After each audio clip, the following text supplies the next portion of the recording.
प्रश्न। मलिक मोहम्मद जायसी का जीवन परिचय, प्रमुख रचनाएं, भाषा शैली और काव्यगत विशेषताएं बताएं। उत्तर। मलिक मोहम्मद जायसी का जीवन परिचय। जन्म सन 1492 के लगभग। जन्म स्थान जायस, रायबरेली, उत्तर प्रदेश में।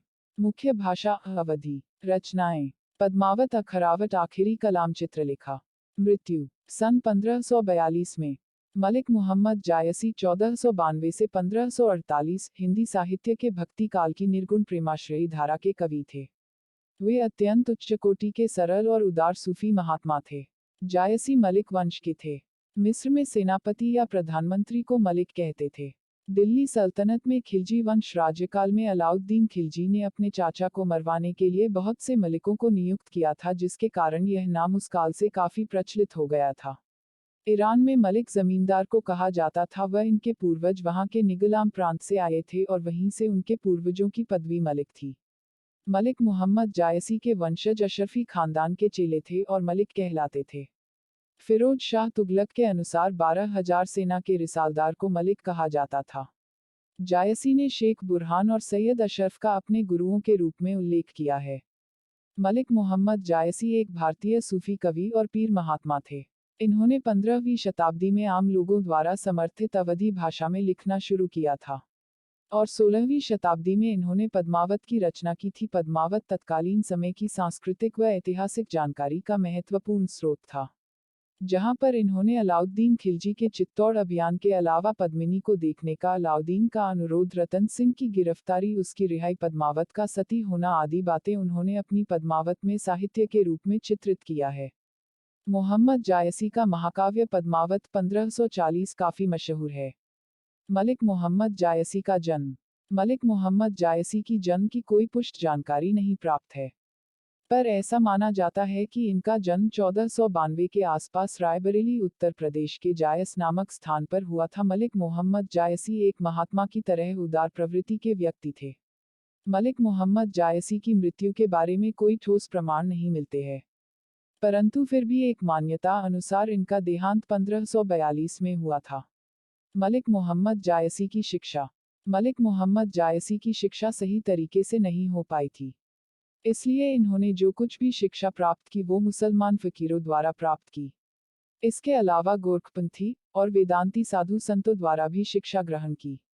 इसलिए मलिक मोहम्मद जायसी जी ने अपनी कुछ रचनाओं में अपनी गुरु परंपरा का भी उल्लेख किया है। उनका कहना था कि सैयद अशरफ, जो कि उनके प्रिय संत थे, मेरे लिए उज्ज्वल पथ प्रदर्शक बने थे। उन्होंने प्रेम का दिया जलाकर मेरा हृदय निर्मल कर दिया था। उनका चेला बन जाने पर मैं अपने पाप के खारे समुद्री जल को उन्हीं की नाव द्वारा पार कर पाया और मुझे उनकी सहायता से घाट मिल गया। मलिक मोहम्मद जायसी की रचनाएं। मलिक मोहम्मद जायसी की 21 रचनाओं का उल्लेख उनके साहित्य में मिलता है, जिसमें पद्मावत, आखिरी कलाम, चित्ररेखा, अखरावत आदि जायसी की प्रसिद्ध रचनाएं हैं। इसमें पद्मावत सर्वोत्कृष्ट है और वही जायसी की अक्षय कृति का आधार है। पद्मावत। मलिक मोहम्मद जायसी जी ने इस रचना में चित्तौड़ के राजा रत्नसेन और सिंगल द्वीप की राजकुमारी पद्मावती की प्रेम कथा का अत्यंत मार्मिक रूप से वर्णन किया है। एक और इतिहास और कल्पना के सुंदर संयोग से यह एक उत्कृष्ट प्रेम गाथा है। दूसरी ओर इसमें आध्यात्मिक प्रेम की भी अत्यंत भावमयी अभिव्यंजना मौजूद है। आखिरी कलाम। मलिक मोहम्मद जायसी जी ने इसमें मृत्यु की बाद की दशा का उल्लेख किया है। चित्ररेखा। इस रचना में मलिक मोहम्मद जी ने चंद्रपुर की राजकुमारी चित्ररेखा तथा कन्नौज के राजकुमार प्रीतम कुंवर के प्रेम की गाथा का वर्णन किया है। अखरावत। इसमें मलिक मोहम्मद जायसी जी ने वर्णमाला के एक एक अक्षर को लेकर दर्शन एवं सिद्धांत संबंधी बातें चौपाइयों में कही है। मलिक मोहम्मद जायसी की भाषा शैली। मलिक मोहम्मद जायसी जी की भाषा ठेठ अवधी है और पूर्वी हिंदी के अंतर्गत है, लेकिन यत्र तत्र उसमें अपभ्रंश तथा अरबी और फारसी के शब्द भी मिलते हैं। ब्रजभाषा और खड़ी बोली दोनों में विभिन्नता देखते हुए इसमें बोलचाल की लोकभाषा का उत्कृष्ट भावाभिव्यंजक का रूप देखने को मिलता है।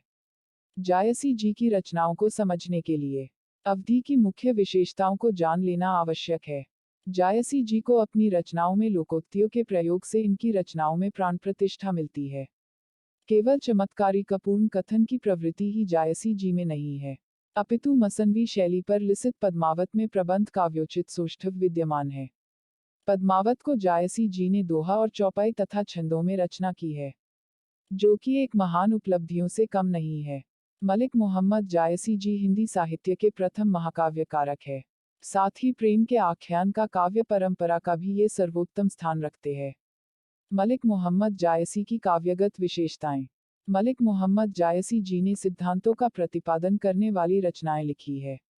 मलिक मोहम्मद जी की रचनाएं प्रेमाख्यान काव्य में लेखन की परंपराओं को रखते हुए प्रौढ़ता प्रदान किया है। मलिक मोहम्मद जायसी जी ने अपने काव्य में मसनवी शैली का प्रयोग किया है। मलिक मोहम्मद जायसी जी ने लौकिक प्रेम के माध्यम से अलौकिक प्रेम की ओर अग्रसर होने वाली आध्यात्मिक रचनाएं लिखी है। मलिक मोहम्मद जायसी जी ने सूफी सिद्धांतों को प्रतिपादित करने वाली रचनाएं लिखी है। मलिक जी ने सूफी प्रेममार्गी कवि और प्रेम का लोकधर्मी रूप प्रदान किया है। मलिक जी की रचनाओं में ठेठ अवधी भाषा से उत्कृष्ट साहित्य का उपयोग किया है। मलिक मोहम्मद जी ने दोहा चौपाई छंद का प्रयोग किया है। मलिक मोहम्मद जायसी जी ने प्रौढ़ और गंभीर काव्य शैली का प्रयोग अपने काव्य में किया है। मलिक जी के काव्य में मुहावरे लोकोक्तियां तथा अलंकारों का प्रयोग किया है। मलिक मोहम्मद जायसी के पुरस्कार। मलिक मोहम्मद जायसी जी को उत्तर प्रदेश सरकार ने हिंदी साहित्य के उत्कृष्ट लेखकों के रूप में जायसी जी का नाम चयनित किया और अवधी भाषा में रामकथा पर आधारित लोकभजन की पुस्तक चरनवा के धूर लिखने पर शिवमंगल शुक्ल को मलिक मोहम्मद जायसी पुरस्कार प्रदान किया। आप अंदाजा लगा सकते हो कि मलिक मोहम्मद जायसी जी ने अपना एक ऐसा उत्कृष्ट स्थान साहित्य में बनाया था कि उनके नाम से साहित्य पुरस्कार प्रदान किए जाते हैं। इससे बड़ा पुरस्कार उनके लिए और क्या हो सकता है।